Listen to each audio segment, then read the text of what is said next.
Correction de l'exercice 12, page 95. Donc on parle ici des forces de frottement. Donc plusieurs documents, il faut les avoir évidemment regardés un peu avant pour comprendre la correction, hein.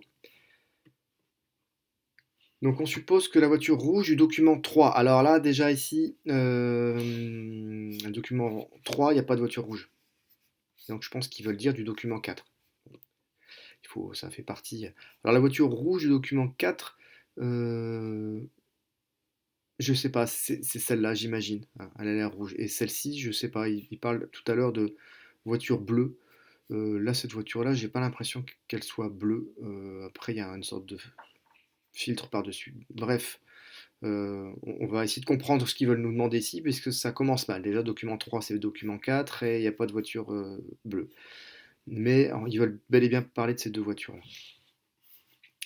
Donc, ce qui est intéressant ici, hein, c'est que des choses dont je vous ai déjà parlé à l'oral, mais on suppose que la voiture rouge roule à vitesse constante sur une route horizontale en ligne droite. Donc quand on est sur une route horizontale en ligne droite, eh bien, il n'y a aucune force qui travaille. Il n'y a plus rien, il n'y a plus aucune force. Enfin, ça veut pas... C'est faux ce que je dis, évidemment. Il y a des forces, mais elles s'opposent toutes, hein. Il y a le poids qui va être... Alors, il est vertical, hein, parfaitement, hein, on est bien d'accord. Et le poids et la réaction du support, comme toujours, hein, comme toujours quand on est à l'horizontale, ça s'oppose parfaitement. Mais on a aussi la force du moteur, la force motrice, qui est vers l'avant, qui est parfaitement équilibrée avec la force de frottement qui est vers l'arrière. Ils appellent ça la force résistive, hein, dans le document ici, hein, F fraise. Parfaitement équilibrée. Donc on a ici la somme des forces qui est nulle. Et dans ce cas-là, la voiture roule à vitesse constante. C'est pas forcément intuitif, hein, de se dire qu'il n'y a plus aucune seule force, ou plutôt que toutes les forces s'opposent, et c'est dans ce cas-là qu'on a vitesse constante. Mais euh, faire un bilan des forces, alors quelle est la résultante quelle est la valeur de la résultante des forces justifiée?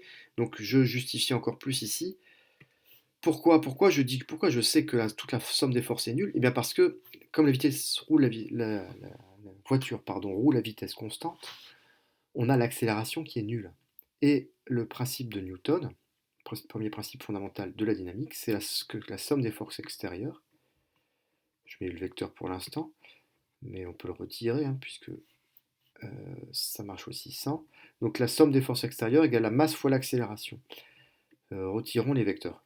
Si on veut juste réfléchir en valeur, la somme des forces extérieures, ça doit être égal à la masse fois l'accélération. Mais ici, c'est égal à 0, car l'accélération est égale à 0. Hein, pourquoi l'accélération? Pourquoi on sait que l'accélération est nulle? Parce que la voiture roule à vitesse constante. C'est bien que l'accélération est nulle si elle roule à vitesse constante. Donc si l'accélération est nulle, ça veut dire que la somme des forces extérieures est nulle. Ça veut dire que si on additionne tous les vecteurs, P plus R plus F fraise plus Fm, eh bien on obtient le vecteur nul. Hein, voilà pourquoi on a la résultante des forces, que la force résistive et la force motrice sont parfaitement identiques. Donc la force résistive et la force motrice sont parfaitement identiques, sauf qu'il y en a une à droite, l'autre à gauche, mais en valeur, en tout cas en norme, on a la même chose. Donc on va pouvoir calculer la force motrice en calculant la force de résistance. Et la force de résistance ici, elle est donnée par cette formule-ci. Force résistance égale 1 demi de ρ A SCX V carré. Il faut juste accepter de cette formule et c'est parti. Donc c'est 1 demi fois ρA, c'est la masse volumique de l'air. Hein, cette force résistive, si on devait la calculer pour un sous-marin, on prendrait la masse volumique de l'eau. Et non pas de l'air, on prendrait 1000 kg par mètre cube, ça fait beaucoup plus. Fois 3,07, donc ça je fais le calcul pour le SUV. S, ça c'est la surface vue de face, hein, du SUV ici. Le CX c'est un coefficient d'aérodynamisme. Et la vitesse, donc 80 km/h, je divise par 3,6, j'obtiens 22,2 mètres par seconde et je mets ça au carré. Donc ça fait, tout calcul fait, ça fait 299,6, j'arrondis hein, à 300 newtons. Voilà, ça c'est pour ce véhicule-là. Même question pour l'autre véhicule, hein, alors le bleu ici, voilà, on va dire que c'est bleu. Même question pour le véhicule bleu, bah, on refait le même calcul. Donc oui, ça c'est bien donc égal aussi à la force motrice. Donc la force motrice est égale à 300 newtons. Pour ce véhicule-là, qui a le même CX mais qui est plus petit, hein, qui est un plus petit véhicule, on va avoir une force résistive, donc une force motrice aussi, qui sera plus petite. Donc on refait exactement le même calcul, sauf que les 3,07, on remplace ça par 2,32, et on n'obtient que 226 newtons. Donc ça sera donc égal aussi à la force motrice. Donc bah, ça devient évident, hein, si les deux véhicules ont la même autorisation, sont tous les deux en cinquième, lequel aura la plus grande consommation et les plus grandes émissions de CO2, bah, ça paraît évident, évidemment, que c'est celui qui va avoir besoin de la plus grande force motrice qui va le consommer le plus. Donc c'est le véhicule de gauche qui va consommer plus, donc émettre plus de CO2.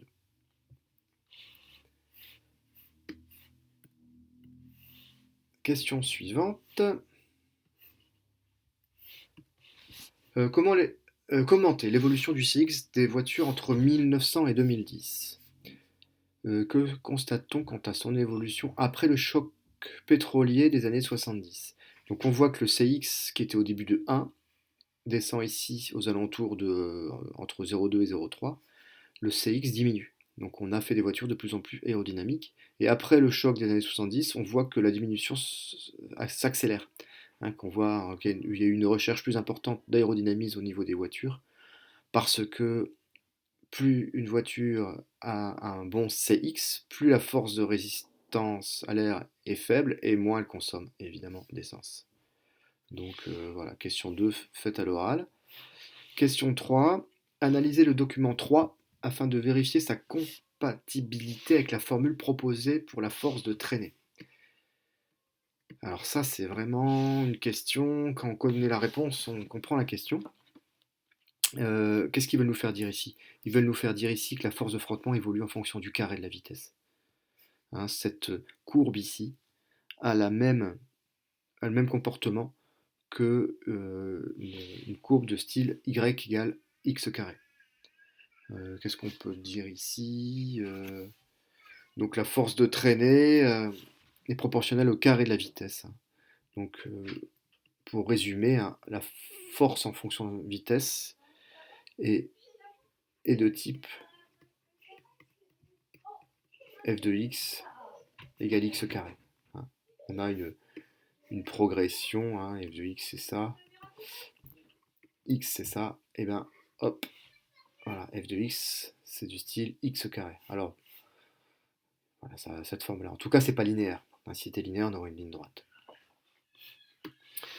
Dernière question, donc Astrid qui veut s'acheter un SUV, mais elle est soucieuse de l'environnement, expliquant 5 à 10 lignes, c'est peut-être beaucoup 5 à 10 lignes à mon avis, mais bon, pourquoi un SUV a plus d'impact sur l'environnement qu'une voiture routière? Eh bien parce que, même raison que tout à l'heure un petit peu, hein, même bah, réponse qu'à la question E ici, puisque le SUV a des forces de traînée qui sont supérieures au véhicule de type routière, eh bien il va consommer plus, donc il va avoir un impact sur l'environnement qui sera plus important, tout simplement. Alors on peut aussi dire que, bah, peut-être qu'on peut rajouter que le SUV, il a besoin de plus de matière, hein, il y a plus de métal, il y a plus de tout, parce que c'est plus gros, c'est plus lourd aussi. Donc dans les côtes, on peut imaginer que ça a encore besoin d'un moteur encore plus puissant. Et puis au niveau des énergies grises, hein, de toute l'énergie qu'il faut pour fabriquer le véhicule, c'est encore plus important. Donc voilà, les SUV qui se multiplient beaucoup sur nos routes en ce moment, en 2020, c'est au niveau environnemental totalement ridicule, hein, même au niveau du portefeuille. Vaut mieux une petite voiture, même à essence, qu'un gros SUV hybride, ça sert strictement à rien. Enfin, strictement à rien. Si, ça sert peut-être à conduire en hauteur, être peut-être un peu plus en sécurité, Et encore, voilà, la sécurité, c'est plutôt quand on roule pas trop vite sur les routes. Enfin voilà, je sors de mon boulot de prof de physique. Fin de la correction de l'exercice 12.